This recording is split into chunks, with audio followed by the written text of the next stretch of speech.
तो हेलो बच्चों, आज हम पढ़ने वाले हैं डी ब्लॉक एलिमेंट्स में जो भी हम गुण बताए थे उसको विस्तार में जानेंगे। आखिर किसका गुण क्या होता है और कहां से कहां तक होता है, ठीक है। और कहां से इसका जो आंतरिक होता है, जब इसका लास्ट कहां तक हो सकता है, ये सब देखेंगे। और भी देखेंगे। इसमें देखेंगे क्या देखेंगे, इसमें देखेंगे कि कौन से संक्रमण तत्व है। संक्रमण तत्व तो हम पूरे पूरे देखते हैं ना, ये तो बताए हुए हैं। उसमें देखेंगे अपवाद में कौन कौन है, फिर धातुई गुण देखेंगे और भी देखेंगे, मेल्टिंग पॉइंट भी देख लेंगे, है ना। चलो स्टार्ट करते हैं। तो जैसे हम ले लेते हैं, किसको ले लेते हैं, फर्स्ट ट्रांजिशन सीरीज को, ठीक है। First transition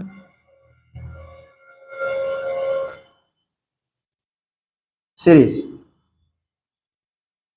first transition series कौन आता है, तो scandium, titanium, vanadium, chromium, manganese, और भी आता है आयरन, कोबाल्ट,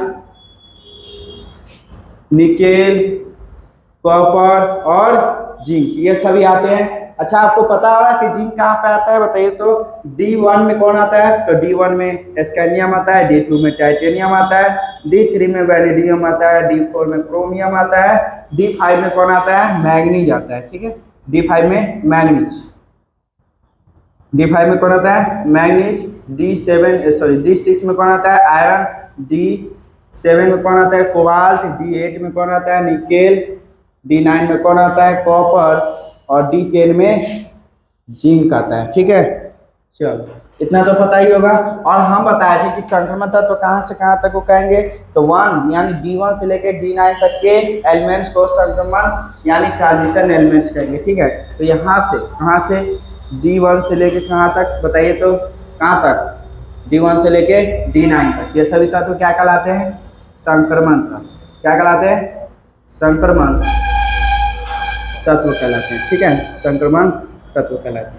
चलो, अब इसमें क्या देखना है, तो इसमें देखना है कि Zn का कॉन्फ़िगरेशन नंबर निकालना है। मान लो कि Zn का हम आखिर Zn को कहते क्यों नहीं है ट्रांजिशन एलिमेंट्स, है ना। तो Zn को क्यों नहीं कहते, ये भी देख लेते हैं। तो Zn हम लेते हैं, यहाँ पे Zn का हम कॉन्फ़िगरेशन नंबर निकालते हैं। अच्छा, ये बताइए, हमने सामान्य इलेक्ट्रॉनिक विन्यास बताया था, कॉमन कॉन्फ़िगरेशन, जो कॉमन कॉन्फ़िगरेशन फार्मूला जो था वो बताया था, ठीक है। तो क्या था सामान्य इलेक्ट्रॉनिक विन्यास, तो देखिए तो n नहीं, ns 0 to 2, n-1 और d1 to 10, ठीक है। आपके बुक में ऐसे लिखा होगा, कैसे लिखा होगा, तो n-1, d1 to 10 और ns 0 to 2, ऐसे लिखा होगा आपको, लेकिन हम ऐसे लिख रहे हैं, ठीक है। चलो, तो इसको अभी हम मिटाते हैं। चलो, यहाँ मान लो Zn का हम ऑक्सीडेशन नंबर निकाल रहे हैं, और फर्स्ट ट्रांजिशन सीरीज कितने नंबर सब सेल को दर्शाता है, तो 4 नंबर का, है ना। फर्स्ट ट्रांजिशन सीरीज किसको दर्शाता है, तो n बराबर 4 में आता है, यानी आवर्त नंबर कितना में आता है, 4 में आता है, ठीक है। चलो, तो अब ये क्या करेंगे, Zn का ऑक्सीडेशन नंबर निकाल बोले थे कि इसमें देखेंगे, दो चीज देखेंगे, कितने आवर्त में आ रहा है, दूसरा कितने D संख्या कितने में आ रहा है, ठीक है। और D पे जो ये चार्ज दिखाई दे रहा है 1 2 3 4, ये सभी क्या है, D में इलेक्ट्रॉनों की संख्या को प्रदर्शित कर रहे हैं, ठीक है। चलो, तो यहाँ पे मान लो हम इसको निकाल रहे हैं, जिंक का इलेक्ट्रॉनिक विन्यास निकाल रहे, चलो ठीक है। तो मानो ने यहाँ पे ध्यान दो, तो n बराबर कितना दिखाई दे रहा है, चलो n बराबर कितना दिखाई दे रहा है, 4, तो क्या आ जाएगा 4s, इसमें 2 इलेक्ट्रॉन भर जाएंगे, ठीक है। अब यहाँ पे n माइनस, यानी कि n माइनस बोले तो यहाँ पे n के जगह पे 4 रखे, तो यहाँ पे n के जगह पे क्या रखेंगे, 4 और -1 हो जाएगा। और d में कितना इलेक्ट्रॉन भरा है, देखो तो 10। जिंक कहाँ पे आ रहा है, D10 में आ रहा है। चलो, अब इसका हम फिर से करते हैं, तो क्या आ जाएगा 4s2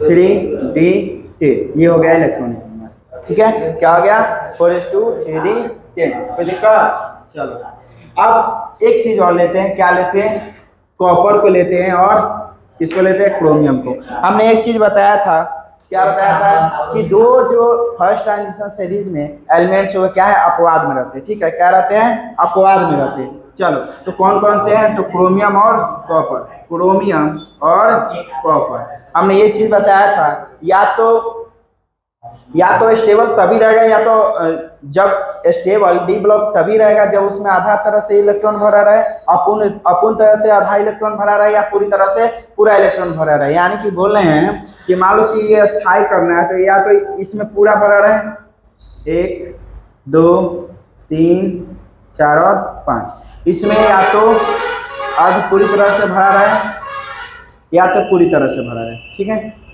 ये पूरी तरह से हो गया और 5 क्या होगा, अर्ध पूरी तरह से, तो ये ज़्यादा स्टेबल माने जाएंगे। ठीक है, लेकिन पूरी तरह से भरा है तो उसको और ज़्यादा स्टेबल माना जाएगा।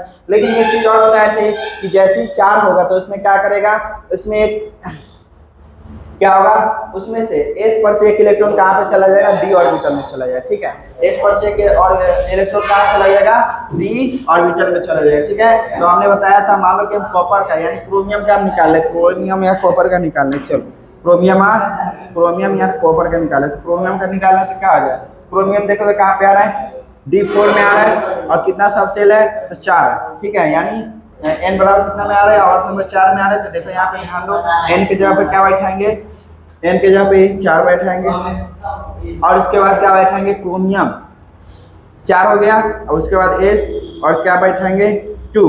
ठीक है, और क्या बैठाएंगे यहाँ पे 4 - 1 हो गया।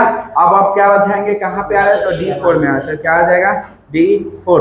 अब फिर सब निकाले तो क्या आ जाएगा 4s2, क्या आ जाएगा 3d4।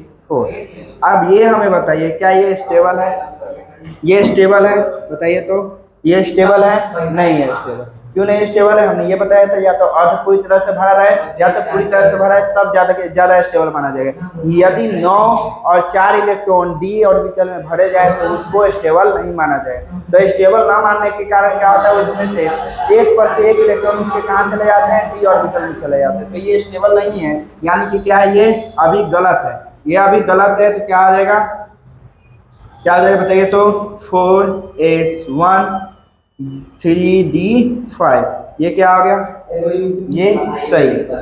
ये क्या है, ये जो इलेक्ट्रॉनिक विन्यास निकाले किसका, क्रोमियम का, ये सही है। ये क्या कर रहा है, उत्प्रेरकी गुण को अपना रहा है। ठीक है, उत्प्रेरकी गुण को, ठीक है, सॉरी उत्प्रेरकी गुण, इसमें से एक इलेक्ट्रॉन कहाँ पे ट्रांसफर हो रहा है, एक बार रुकिए, उत्प्रेरकी गुण को अपना रहा है। ठीक है,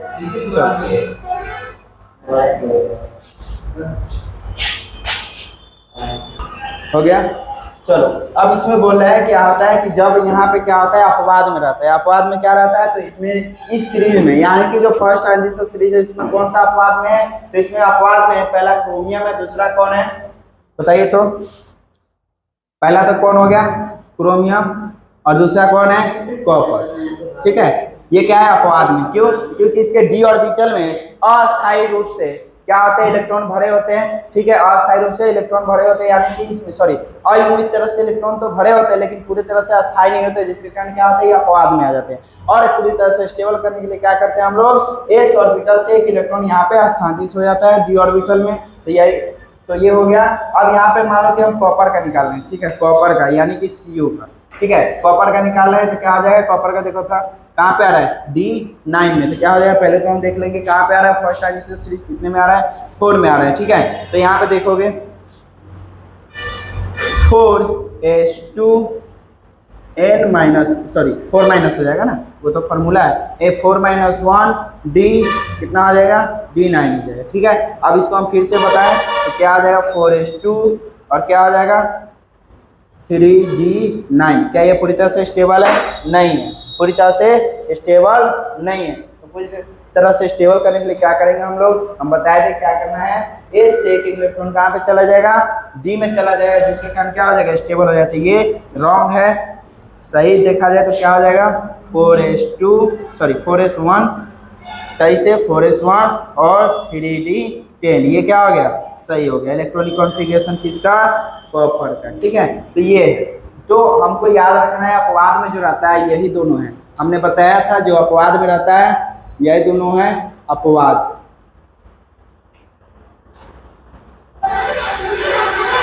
अपवाद में रहता है कौन है, क्रोमियम और कॉपर। चलो क्यों अपवाद में रहता है ये भी बता दें, क्योंकि इसके डी ऑर्बिटल में क्या होते हैं, अयूनित तरह से इलेक्ट्रॉन तो भरे होते हैं लेकिन अस्थायी तरह से भी भरे होते हैं। क्यों भरे होते हैं, तो डी ऑर्बिटल में हमने बताया कि या तो अर्ध पूरी तरह से भरा रहे या तो पूरी तरह से भरा रहे, तभी क्या माना जाएगा, ज़्यादा स्टेबल माना जाएगा। सिर्फ उसमें देखना है किसको, डी में 4 इलेक्ट्रॉन भरा रहे और डी में 9 इलेक्ट्रॉन भरा रहे, तो वो क्या कहलाएगा, अपवाद माना जाएगा। ठीक है, चलो ये फर्स्ट ट्रांजिशन सीरीज का बात हो गया।